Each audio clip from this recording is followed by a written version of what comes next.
Здравствуйте! В эфире «Молодежные дебаты» и я, Елена Янак. Тема нашей сегодняшней программы – участие молодежи в общественной жизни села или города. Участие молодежи – это процесс, с помощью которого жители села или города воздействуют на общественно значимые решения, влияющие на их жизнь и жизнь других людей. Как молодежь проявляет свою гражданскую активность в общественной жизни? Об этом сегодня мы поговорим с нашими участниками. Иван Паня, председатель молодежного совета города Камрад. Здравствуйте. И Бессараб Вячеслав, председатель молодежного совета села Кангас. Здравствуйте. А также представлю вам нашего сегодняшнего эксперта Сергея Пашкова, директора Европейского центра гражданских инициатив «Сталкер». Напомню телезрителям, что тема нашей сегодняшней программы – участие молодежи в общественной жизни села или города. Мы хотим поговорить с участниками о том, насколько активно молодежь принимает участие в решении местных проблем и как часто они взаимодействуют с местными органами власти. Но перед нашей дискуссией мы посмотрим короткий сюжет.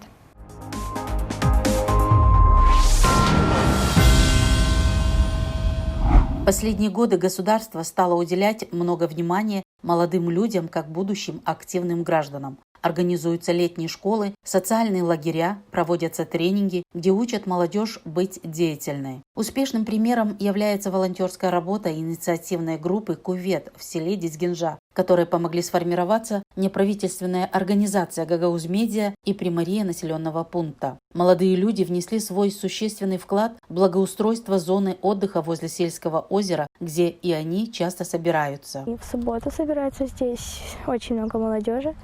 И тут постоянно то волейбол играют, то качаются, разговаривают. Для меня очень важно благоустройство села, чтобы были места для отдыха, чтобы приятно было проводить время с друзьями, нашлись такие места. Координатор инициативной волонтерской группы «Кувет» села Дизгинжай Елена Янак рассказала о том, что она работает только с теми, кто принимает в этом участие сознательно, самостоятельно или по приглашению своих друзей и имеют огромное желание помочь своему селу. Наша задача заинтересовать ребят, чтобы они вовлекались в жизнь своего населенного пункта, для того, чтобы они предлагали нам свои идеи, что можно улучшить в определенной местности, для того, чтобы им было жить нам интереснее, легче, для того, чтобы им было удобнее. Во-первых, хочется, чтобы молодежь была более активной.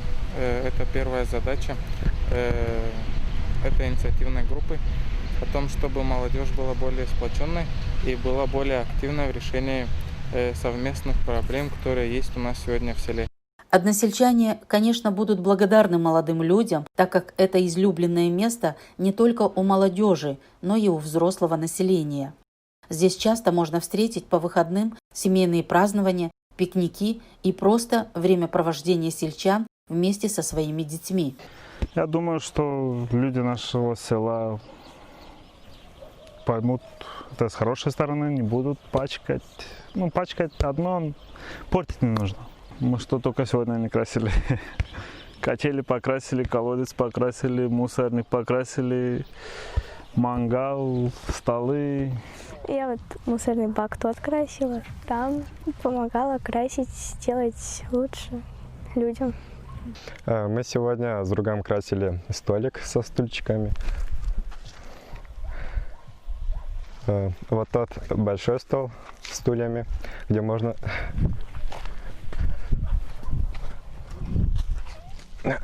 вот этот большой стол со стульями, где можно собраться компанией, посидеть. По официальным данным, в Молдове проживают более 870 тысяч молодых людей, из которых 59% в сельской местности и 41% в городах.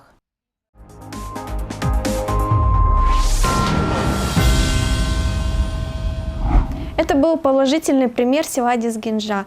Скажите, пожалуйста, насколько важно, чтобы молодежь именно сознательно принимала участие в общественной жизни? В наше время мы встречаемся с тем, что молодежь привыкла, когда им что-то дают, и они не хотят уже это обновлять и заново делать что-то новое, интересное. Привыкли, что кто-то что-то делает за них, они просто получают и все.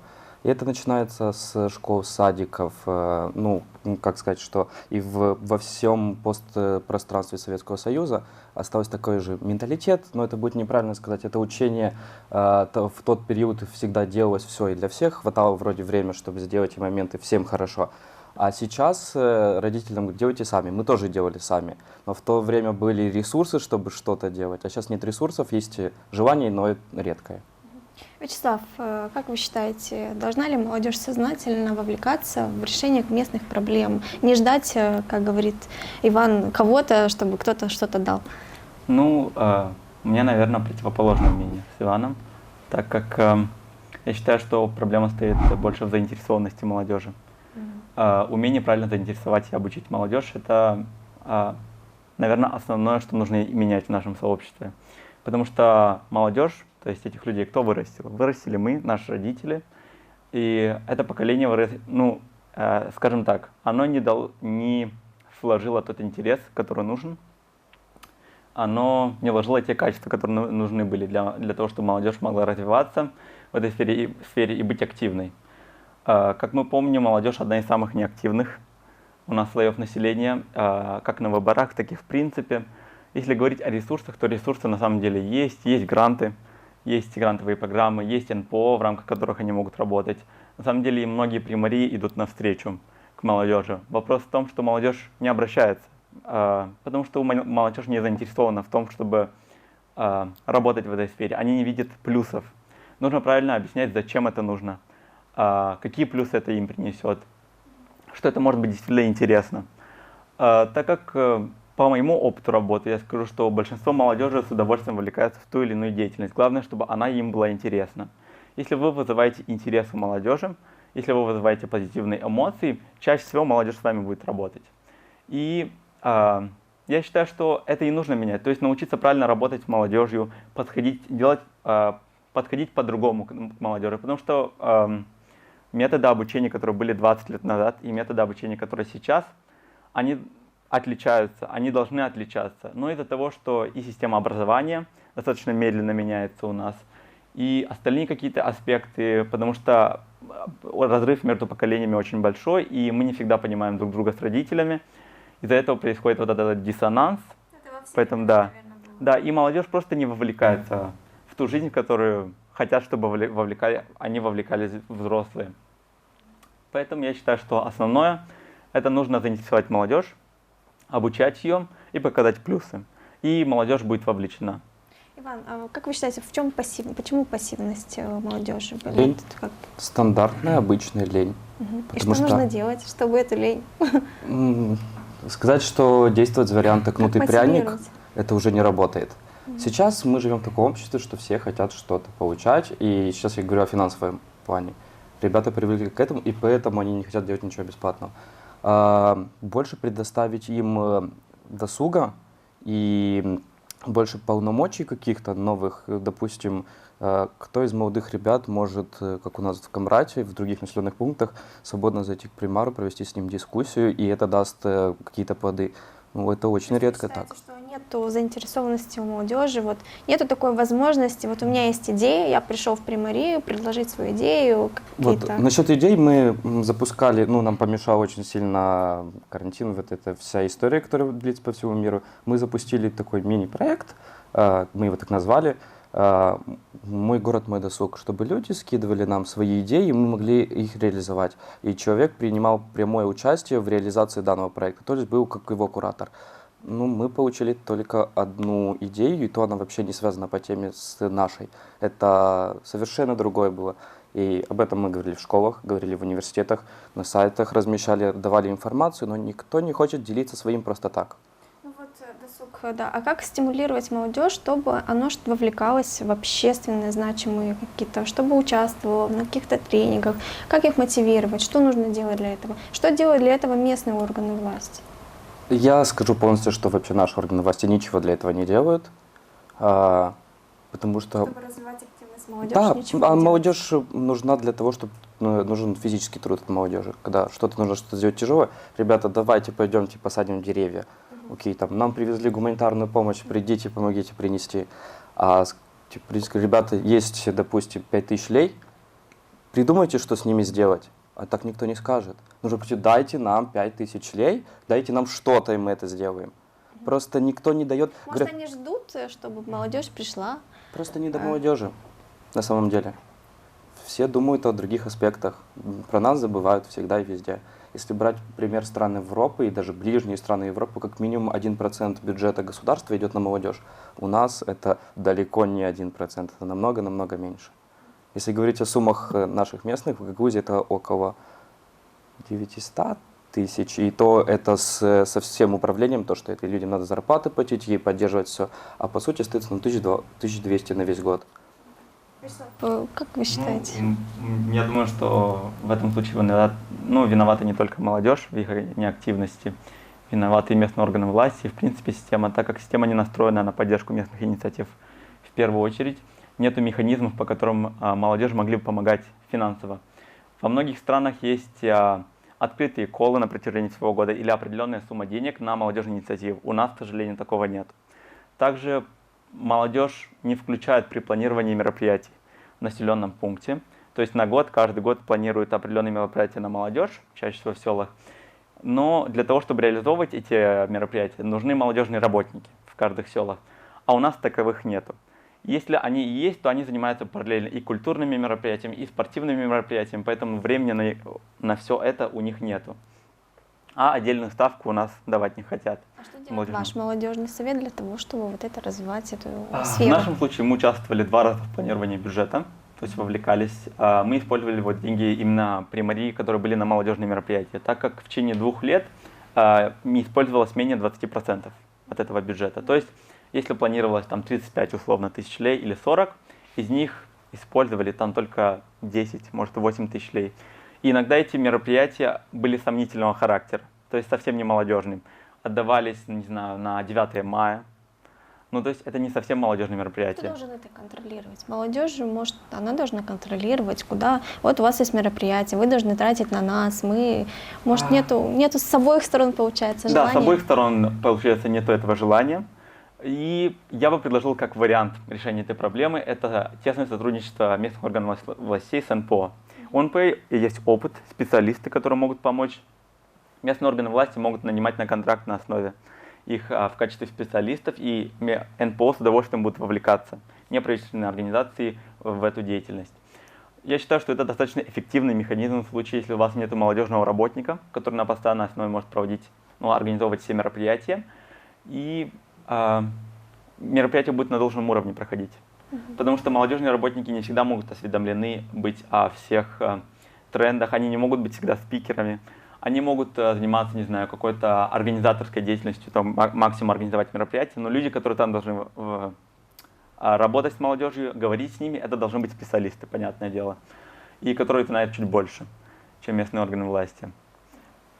Иван, вот вы тоже представитель молодежного совета. Как вы взаимодействуете? Согласны ли вы с Вячеславом, что должно быть с обеих сторон взаимодействие? И неправительственные организации, и власть, и молодежь должна быть активной? Вообще я считаю так, что МПО, неправительственная организация, это должна быть третья сторона, как вот у нас в Молдове разделяется парламент, правительство. Вот это как МПО должно быть как суды. Это совершенно иное, которое смотрит со стороны и помогает это регулировать. МПО не нужно вовлекать прям впрямую, как говорится, вот в эту кастрюлю закидывать их. Они должны снаружи делать анализ и снаружи помогать влиять. Есть работа, которую должны выполнять другие органы. МПО должны заниматься другими делами. У них есть проекты, у них есть свои цели и задачи. И сейчас брать и заставлять их делать что-то дополнительно, как они достигнут своих целей. Потому что каждый МПО имеет свою цель для реализации. Что делает, допустим, у нас в городе делается? Вот у нас был создан молодежный совет, но это благодаря того, Какой что... цели? Почему была такая необходимость? От того, что его создал Щевель Андрей, и от того, что человек имел такую мечту собрать молодежь, сделать что-то полезное и хорошее для города. Очень сильно нам повезло, что у нас хорошие отношения с нашим примаром, и мне кажется, с ним очень трудно иметь плохие отношения. И они собрали, я пришел туда через 3 месяца после сформирования совета.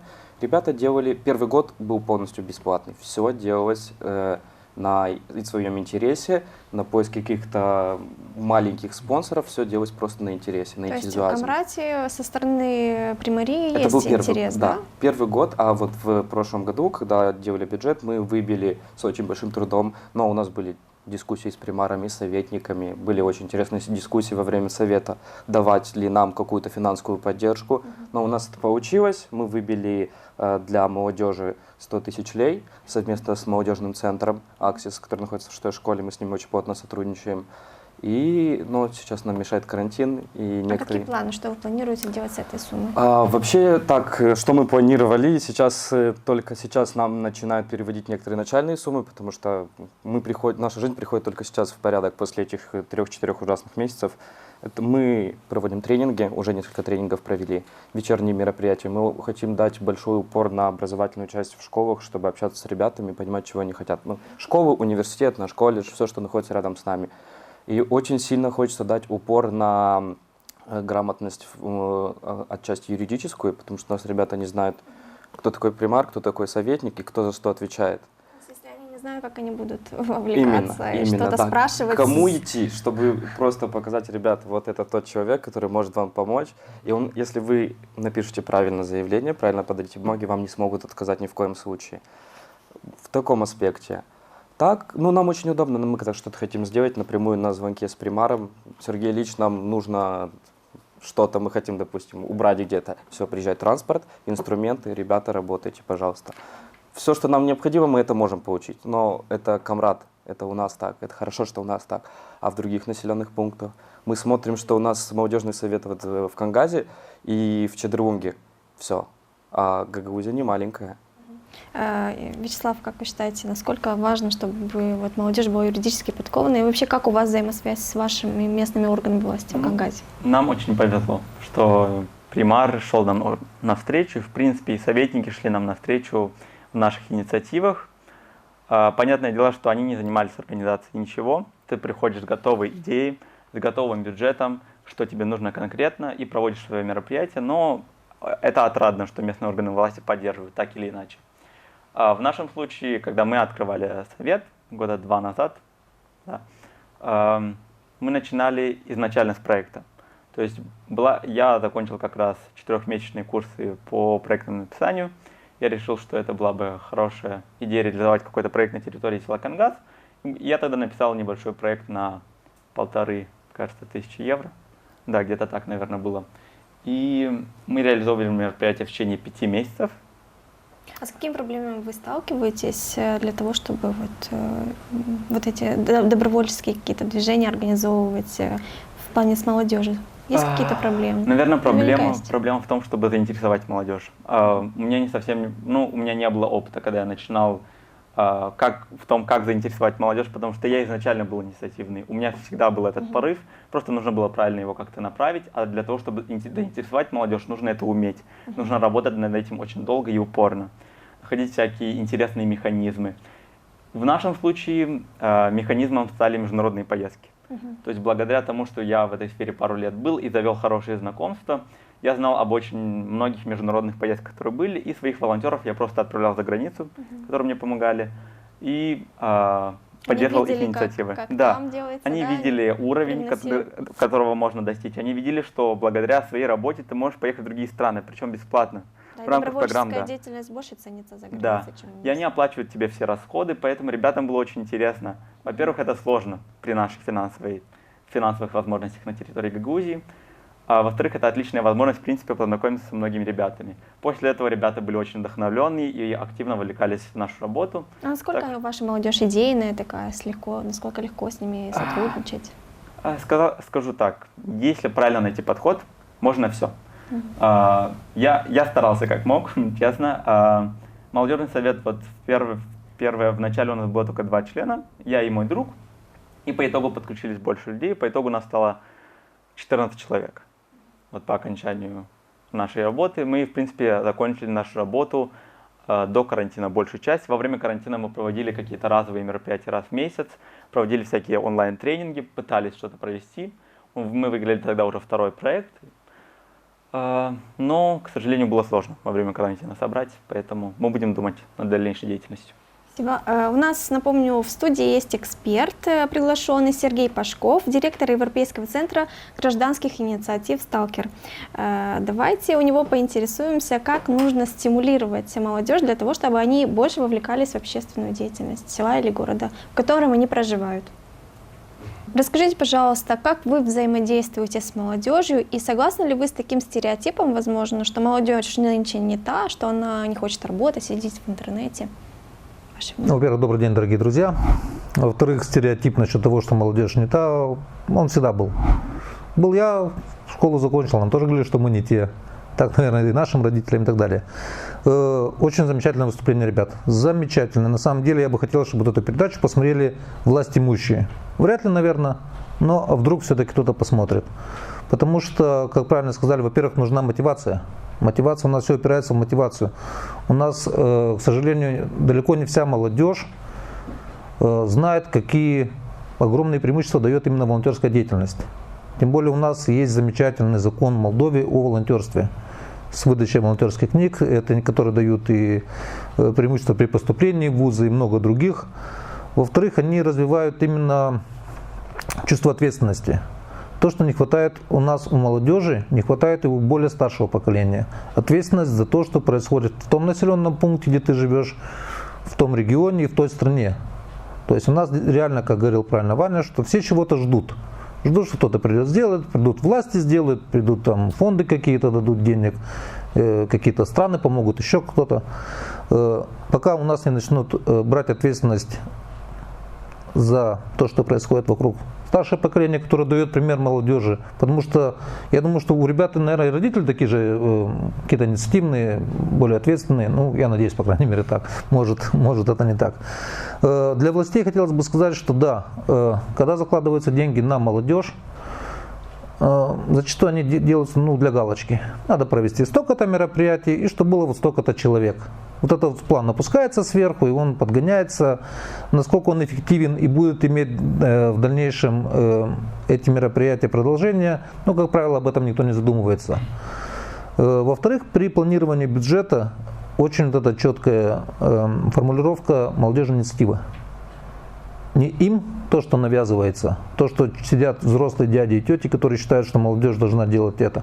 А вот спрашивают у таких вот ребят, что бы они хотели, чему бы они хотели научиться, где бы они хотели побывать. Очень правильно сказал Слава, то, что надо объяснять молодежи то, что волонтерство и активная позиция дает возможность ездить по всему миру. Причем это для ребят, особенно из сел, где небогатые родители, где мало кто имеет возможность куда-то поехать, здесь вы получаете реальную возможность путешествовать по миру, общаться с вашими сверстниками с разных стран, обмениваться опытом позитивным, где что хорошее происходит. Масса программ по обучению. Тебе оплачивают обучение, пожалуйста, хочешь в Европе, хочешь в России, Беларусь, там другие страны. Это все есть. У нас, к сожалению, идет очень слабая информированность. Хотя, конечно, стараются у нас... Слава Богу, есть замечательные молодежные организации, как Про Европа, как вот молодежь Гагаузии, создаются молодежные советы. Они стараются, но пока это недостаточно. И власти должны наконец-то осознать, что если не молодежь, то кто? Если на кого опираться? Это настолько мощный ресурс. Сколько вы говорили молодежи? У нас 870 тысяч. Почти 1 миллион человек. Огромная армия молодежи, которая используется максимум на 1-2%. Максимум. Молодежь, вот столько молодежи, но большинство, они пассивные. Это у нас яркие представители активной инициативной молодежи. Что нужно делать, чтобы вот... Послушайте, надо понимать, что это принцип такой. Вы знаете, есть какой-то принцип Паретто, да? 80 на 20, то в человеческом факторе он где-то 90 на 10. 10% населения, в том числе и молодежи, в том числе и взрослого населения, это те, кто что-то делает. Это те, кто переворачивает наш мир, те, кто двигает прогресс, те, кто что-то меняет. 90%, но не более пассивны. Может увеличивать как-то этот процент? Может у нас получится? Что нужно для этого делать? И работать. Причем работать, вы знаете, здесь надо не только с молодежью, но и со всеми возрастными. Со всеми возрастными категориями, потому что ты работаешь с молодежью, выпускаешь старшее поколение. Но он пришел домой, весь эффект от того тренинга или обучения он пропал. А вот какова роль старшего поколения? Ведь мы учимся у вас для того, чтобы молодежь была более активная. Вы заметите, в старшем поколении точно такая же ситуация. Нельзя сказать, что у нас молодежь не активная, зато у старшего поколения ого-го. Нет, то же самое. 10% что-то делают, 90% ждут, что придут, сделают и ругают. У них всегда все виноваты. Вы заметили, что вот у нас основная часть населения, у них все плохие. Начальство, правительство, соседи, жена, там, муж. Все плохие, одни бедный несчастный. Ну, в конце-то концов, пока мы не начнем менять что-то, вот вы заметите, что основная часть, даже я бы сказал, через все проекты, что нам финансируют разные фонды, европейские, американские, он направлен не на то, чтобы сделать дорогу или сделать что-то, они направлены на то, чтобы приучить наших жителей участвовать. Поэтому есть контрибуция. Они могли бы сделать нам все бесплатно, но тогда она вообще не будет цениться. Поэтому у нас люди должны привыкать, что хочешь, чтобы что-то менялось, начни да, себя и вокруг себя. Участвуй активно в общественной жизни своего села. Скиньтесь по 10 лет, если вы хотите, чтобы вам сделали водопровод или еще что-нибудь. Начните тоже что-то делать, что-то откладывать, не ждите. Ну, у нас такая страна, не надо ждать. Если мы сами не будем делать, то вряд ли что-то получится. Что бы хотелось пожелать нашей молодежи? Не ждите, пока вам придут, что-то дадут. Если у вас есть мечты, если у вас есть цели, но нет возможности, или вы считаете, что их нет, обращайтесь в ваши молодежные советы, обращайтесь в молодежные НПО, обращайтесь во все инстанции, ищите, поверьте, есть масса путей. Есть масса путей, просто вы о них не знаете. Вы их найдете, и все у вас будет здорово. Главное, не отчаивайтесь, не сдавайтесь, будьте целеустремленными, идите навстречу к своим целям и мечтам. Спасибо. Это было экспертное мнение Сергея Пашкова, директора Европейского центра гражданских инициатив «Сталкер». А мы возвращаемся к нашим участникам. Сейчас хочется услышать такие противоположные мнения, возможно, если они появятся у наших участников. Как вы считаете, кто должен финансировать молодежь? Местные органы власти или это должно быть источником, какие-то другие источники должны браться? Давайте так, смотрите, когда мы хотим, чтобы нам строили дороги, мы у кого просим? У примарии, у государства. Мы хотим канализацию, мы просим у примарии и государства. А когда они нам этого не делают, я говорю уже по себе, потому что я постарше, я уже что плачу налоги, мои родители платят налоги. Мы спрашиваем, типа, мы за что налоги платим? А если разжить все налоги, всю систему, получается, что там где-то вот с краешку предусмотрено, заложено бюджет на молодежь, управление молодежи и спорта. В министерствах тоже есть вот эти вот отделы, кадры, люди получают за это деньги. А почему они не должны их выделять дальше? Получается, в примариях, допустим, говорить о нашей примарии, у нас сейчас бюджет на прошлый год составлял около 120 миллионов. И сколько из них пошло на молодежь? 100 тысяч. И то, которые мы взяли боем. Заставили. Очень культурно просили и требовали свою позицию. Почему, если, значит, дороги нам должны делать за бюджетные деньги, освещение проводить, садики ремонтировать за бюджетные деньги, а почему и досуг молодежи тоже не должен делаться за бюджетные финансы? Почему за бюджетные? Потому что за них нужно серьезнее отчитываться. Когда серьезный контроль, тогда делают хорошо. А не так, когда так, ребята, допустим, проектные деньги, да, выделили пару сотен лей или евро, типа, написали через 3 месяца отчет, а его только там посмотрели, а на месте, по сути, работу посмотрят только по фотографии и по видео. Так я таких наклепаю за 2 дня, переодену весь свой гардероб, соберу разных людей, все. Все для молодежи делать. Это просто, а деньги будут идти в карман. А с бюджетными деньгами нужно отчитываться, потому что придет примар, придет советник, придет заместитель, придет специалист. Да и люди видят, когда люди услышали, что ты делаешь что-то за бюджетные деньги, с тебя спрос еще больше, в этом и плюс. Ну, я не согласен с Иваном, как человек, который не первый год работает с проектами. А система контроля затрат и, в принципе, оценка мероприятий, качество информирования о мероприятиях, проведенных у населения, как контролирующий орган, а грантовые программы лучше контролируют. Потому что местные органы власти, ну что они попросят? Накладные. Местные органы власти даже иногда не размещают информацию о проведенных мероприятиях. О чем можно говорить? Там нету просто такого человека, который бы размещал эту информацию. но не во всех примариях, согласитесь? Во всех. Есть ставка, люди получают за это дело. Есть отделы СМИ во всех примариях. И я точно могу сказать за Камрадский район. Есть везде. Работают сайты. Согласно закону о местном публичном управлении, в каждом населенном пункте имеется сайт населенного пункта, в котором должна быть информация. Есть человек, который получает ставку, который в штатном расписании зафиксирован. И он должен работать. И он работает, но отчасти не очень как нужно. Теперь я объясню, почему не очень это работает. Я как человек, который работает, недавно устроился на сайт примарии села Кангас. Я сейчас объясню. Ставка 0,25%. 0,25 точнее от целой ставки. Человек за эту работу получит максимум 1000 лей. За эту 1000 лей он должен будет размещать информацию обо всех мероприятиях, о проведенных мероприятиях совета. Нужно будет выкладывать все документы. И параллельно нужно будет от себя то есть заниматься дизайном сайта, менять те фотографии, которые там есть. То есть за 1000 лей человек должен будет выполнять огромную работу. Для того, чтобы выполнять...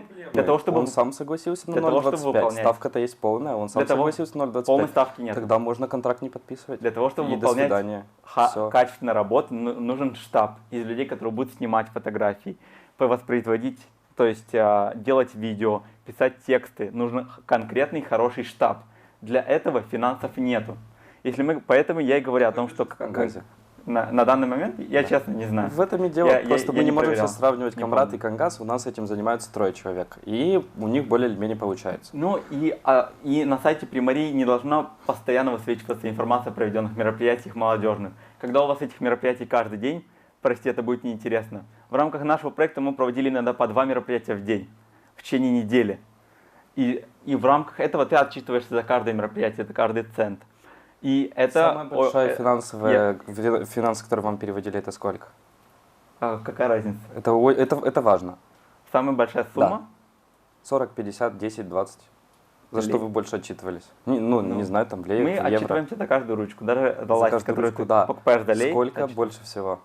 Что больше всего? Вы по проекту сколько больше всего По получали? проекту нам начисляли 10 000 евро. 10 000 евро это что, большая сумма, вы считаете? Мы считаем, что это достаточно. По сути, в наше время за 10 000 евро никто даже не разговаривает, если брать про какие-то уровни. 10 000 евро контролировать не хочется, потому что там вариантов что-то куда-то увезти, сложно. Кто за 2000 лей будет мучиться делать какие-то схемы? Никто. Я бы, честно, не взялся бы. Да и в бюджете за маленькие суммы никто не будет делать, потому что там очень быстро можно... Как сказать, очень быстро поймут и увидят. Чем сумма больше, чем больше контроль. А в бюджете здесь даже за То есть на уровне копеек. села ты считаешь, что 10 000 евро это недостаточная сумма, А так? здесь если вы говорите по проекту, тут не важно, село, не село, тут проект, важно. МПО. Нет, очень важно местный контекст. И аудитория, на которую у тебя не спрашивают именно местный контекст. Спрашивают. Это основное в заявке. Идея проекта, где ты ее реализуешь. Поэтому я считаю, что спонсирование инициатив молодежи должно исходить не только от местных органов властей, но и от других доноров. Молодежь должна... А государство или когда вот с проектом? Молодежь должна использовать все ресурсы. Не только местных органов властей, но и другие. Если мы будем отказываться от всех других возможностей, которые нам предоставляют, и брать только то, что дают местные органы власти, далеко мы не пойдем. Поэтому я считаю, что нужно использовать все ресурсы, нужно максимально развиваться, использовать все возможности, которые у нас есть, для того, чтобы достичь своих целей. Хорошо, рано или поздно закроются эти проекты, и останутся наши местные. Местные что органы, будем делать? а проекты, как говорят, как предполагают во всем мировом сообществе, говорят, что если Молдова что-то не исправит, то скоро проекты в Молдову перестанут приходить. Это от 3 до 6 лет такая грань ставится. Это закончится. В один прекрасный день это всегда заканчивается. Как говорится, красивая сказка, где всегда пиры, долго не бывает. Хорошо, закончатся проекты, что Все местные органы власти будут делать? Все побегут к местным органам власти. Угу. Как они будут следить? Будут или больше давать денег, получается? Вы думаете, если там закроется лавочка, то все... А сейчас момент в том, чтобы давать. Как раз придет момент, что нужно давать, будут требовать. И будут требовать не один молодежный совет, как вот в нашем случае, да, не пару молодежных организаций в городе, либо просто инициативные ребята, там, в общем, будет 10 просьб. Они вырастут с 10, присоединятся все МПО, которые раньше были. Мы хотим работать, дайте нам чем работать. Будет больше, от 10-20 появится 100. А тут уже будет видно, не дадут. У нас очень любят выходить перед примарией недавно митинг был одной общественной деятельности. Они вышли, сказали, что руки прочь от парка, но я смысла не вижу в этом. Типа, у нас скоро не будет брынзы, как она написала на своем плакате. Окей. Типа, собралось 5 человек, 6, и их услышали, да? А если соберется человек 20 молодежи, зайдет в примарию, кинут пуфики в коридоре и, скажем, бездействие органов местного публичного управления. А что если будет местные органы ничего не будут делать? Вы как будете? Ну, Или вы забросите контрибуции это не дело? будет. я Не считаю, будет поэтому я сказал, контрибуций. что нужно работать не только с грантами, но и с местными органами власти, местными. понятное дело. Совместно нужно использовать все возможности. В данном случае, я думаю, что если все пригодится, поддержка молодежи со всех сторон, то молодежь не будет митинговать, поверьте. До этого такая ситуация была на протяжении десятка лет, и никто ни слова не сказал. Но не Кто забывайте, выступал? Сама Это- начнет инициативу больше проявлять, может Я быть. думаю, что но не произойдет забывайте о том, обратная что реакция. все предыдущие, когда был кто-то у власти, у них было очень большое партийное крыло, которое, ну, они делали различную работу, и чем их благодарили, это поехать на шашлыки, то есть мясо, выпивка, музыка. Классно, круто. Ну, раньше было так. Сейчас чуть-чуть отдробление партийное появилось у нас в стране, и это хорошо. Теперь они не могут заставить молодежь просто за одну гулянку работать весь месяц. Поддержка со стороны – это всегда хорошо. Но что нужно делать, чтобы молодежь, чтобы мы на месте были более активными, чтобы что-то изменилось? Или мы ничего не должны делать и ждать, пока… Мне очень понравилось, как Слава говорил, нужно искать подход.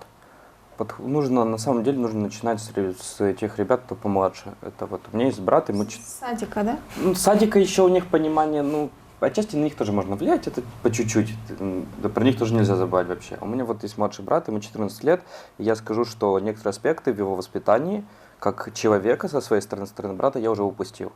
Нужно начинать с ребят, которые вот приходят, 6-7 класс, и до 9 класса это как раз ребята, с которыми реально можно работать, которым можно что-то объяснить, и они будут это слушать, и будут потом, пойдя в 10-11 класс, они будут настолько инициативны, даже инициативнее скажу, чем я. Я всегда был инициативным, мне всегда было интересно что-то делать.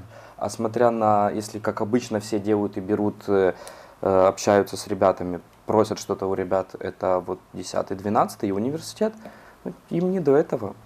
Я пойду сейчас что-то сделаю, я лучше дома посижу, посмотрю сериал, а вечером пойду погуляю и все. Вы согласны, что вот с такого возраста надо активность Я согласен. развивать? Я согласен. Я Патриотичность? думаю, что чем раньше, тем лучше. Я думаю, что все начинается в семье. О том, как вы общаетесь со своим ребенком, насколько вы даете право выразить ему свое мнение и его интересы поддерживаете, насколько вы заинтересованы в том, чтобы ребенок развивался. Если молодежи не заниматься, проигрывают все. Проигрывает и страна, потому что это будущее молодежи, и родители, по сути, потому что это их будущая опора тоже. Поэтому, не занимаясь молодежью, теряют все. Поэтому я надо считаю, больше что… уделить время. Да. 100%. Можно посмотреть на некоторые страны, где до сих пор, и таких стран очень много, не только к нам приближенные, где до сих пор управляют страной взрослые политики. И к чему это приводит, непонятно к чему. Свежий взгляд, может быть, Да, молодежь когда через в много странах, лет. где есть свежий взгляд, где мы видим, что министерские портфели берут ребята, которым по 30-35 лет, а есть еще кому по 20 чем-то лет, там вообще все по-другому. Поэтому нужно допускать ребят туда наверх, но их контролировать, потому что иногда может подняться нос наверх, корона на голову станет. Вот это нужно контролировать. Спасибо. Мы надеемся, что наша молодежь, услышав наши передачи и мнение наших участников, будет более активно вовлекаться и в общественную жизнь, и вообще в жизнь нашей автономии.